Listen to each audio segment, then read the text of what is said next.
Hello there, Sarah from 17 once again, introducing you to my Syndicate Hard Difficulty CEO rank video walkthrough. This is Milestone 7 and we will be in Voyeur Central after this little training mission. So this is the only mission that you could probably have difficulty with, so I've included it in the guide to show you probably a near perfect run. I don't think this guy gets shot, and the best thing to do to get this is just intelligently use the persuade ability and use the dart overlay to slow time a little bit to enable you to shoot the people that the guy on your team is not shooting.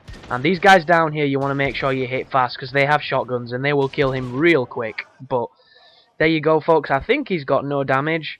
And if you've done all 3 of the training missions where she's gone perfect performance or whatever she says, you will get an achievement or a trophy. So there you go. But this is the start of the actual level, and for the first few minutes of this are going to be us doing a little bit of reconnaissance with merit, and then it gets into it, and then it actually gets pretty interesting, because it's quite a challenging level, this one, compared to some of the other ones. But I'll speak about that in length when we get there. What I'm going to talk about for the meantime, aside from how good this fucking game looks, and how fun it is to play, is what I'm going to be doing with the co-op, because I got a message the other day about some really eager subscriber who wanted to do a co-op guide with me. And sorry bud, but that ain't going to happen, because I'm not doing a guide for the co-op, purely because it doesn't need one. What I'm going to be doing instead is I'm going to be just recording some live commentaries where I join games with random people, and I see how well they do, I see how well I can do, and stuff like that. And hopefully it should be pretty fun, because the games I've joined so far have been so full of fucking idiots. We should have a nice little giggle at just the general douchebaggery of people who play online games.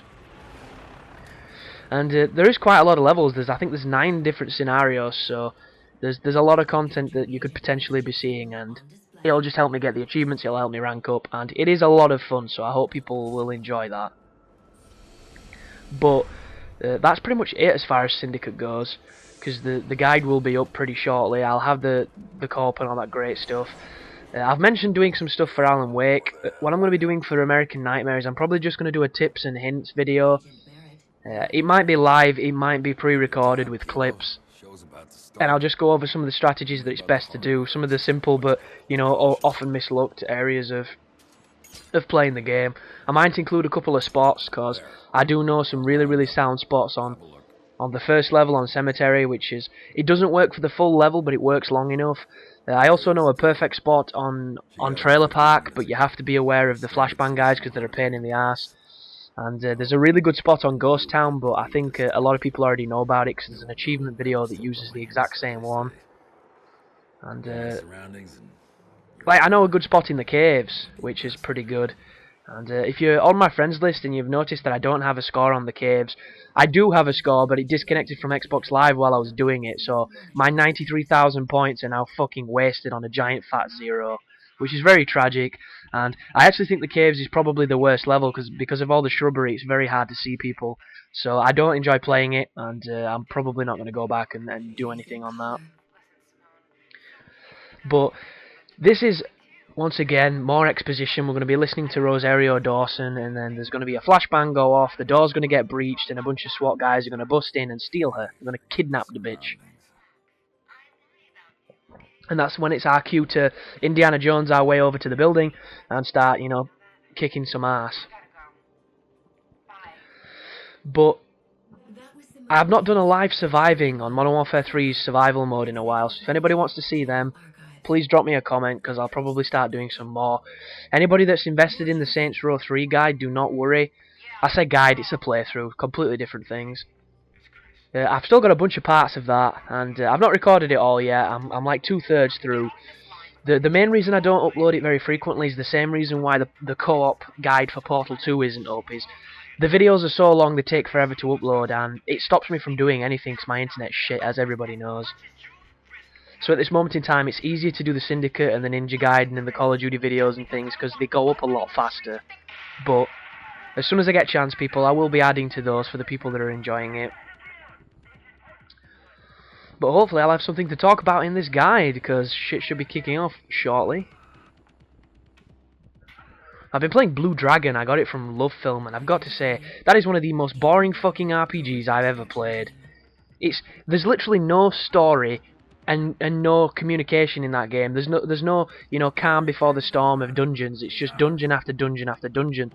You're never in a town walking around talking to dudes and actually getting interesting bits of gameplay. It's always just fucking dungeons. So boring.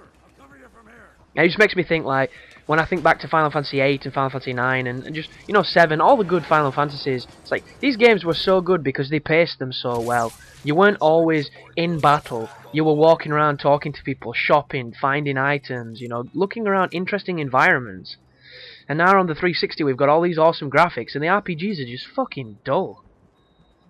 But here we are, people. This is the ACR. This is my favourite weapon on the game. And the reason for that is, when you press down on the D-pad, you will implement its secondary feature, and it enables you to shoot through pretty much every cover. One thing to bear in mind, you cannot shoot through 2 pieces of cover, I don't believe. It might have something to do with the thickness of it, but the rule of thumb is, if it's 1 piece of cover, regardless of how thick it is, you can shoot through it. If it's more than 1, then you're probably not going to hit anything.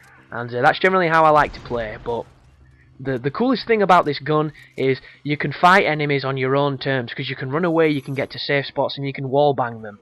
And this is the first heavy of the game. He has liquid armor that you've got to hack. So start your hack and then immediately back up. On single player, this is not too bad because this guy's a pussy. As soon as you break his armor like that, he's susceptible to being executed, and that is the quickest way to kill that guy. So you want to get comfortable with fighting them, because from now on they're going to start turning up on regular intervals, and they're just going to make the firefights a little bit more challenging. I actually panicked a little bit watching that back, because I'm so used to how much damage they take in the co-op. And the single player, they do not have the same level of resistance, so feel free to shit on their face. But I've swapped my pistol out for the shotgun. It's not a weapon I use a lot, but I'll say this much: if they're in your face, that gun is going to win. It is a very damaging weapon. And it's pretty much just par for the course for this. Just utilise the fact that you can wallbang these guys to get headshots, to get extra dart points. Keep on using your abilities, and as soon as the liquid armor guy notices you, make sure you get the breach off on him, go into cover, and then wallbang him through cover.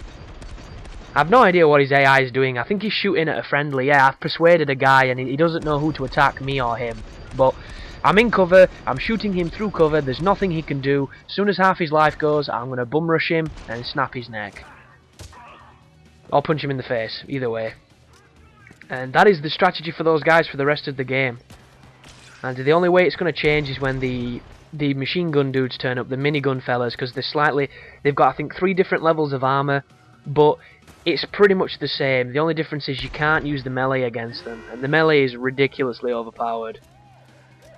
But slam a fresh clip in, finish doing the suicides and what have you, and then you can continue onwards, because this is a pretty short level, this.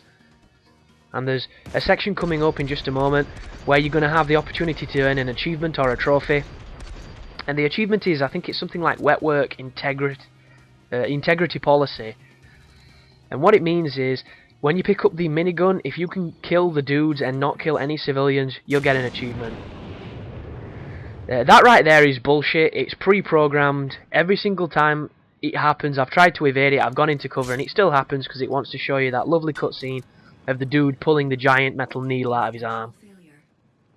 So don't worry about trying to evade it, it just doesn't work. And just look at the lovely lighting of this game. This game's got some fucking fantastic lighting. And every time I come into a bedroom like this, it always reminds me of Dead Space, when it's completely empty but yet still looks kind of lived in. Obviously there's no unitology, graffiti and blood anywhere, but it's still very reminiscent.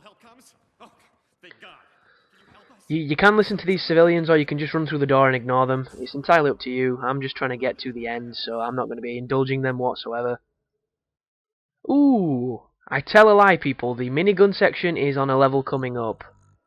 But my score is 351,000, and that easily nets you the CEO rank, so anywhere above, I think, 300 will definitely get you those lovely letters. But thanks for watching, guys, and you take care now.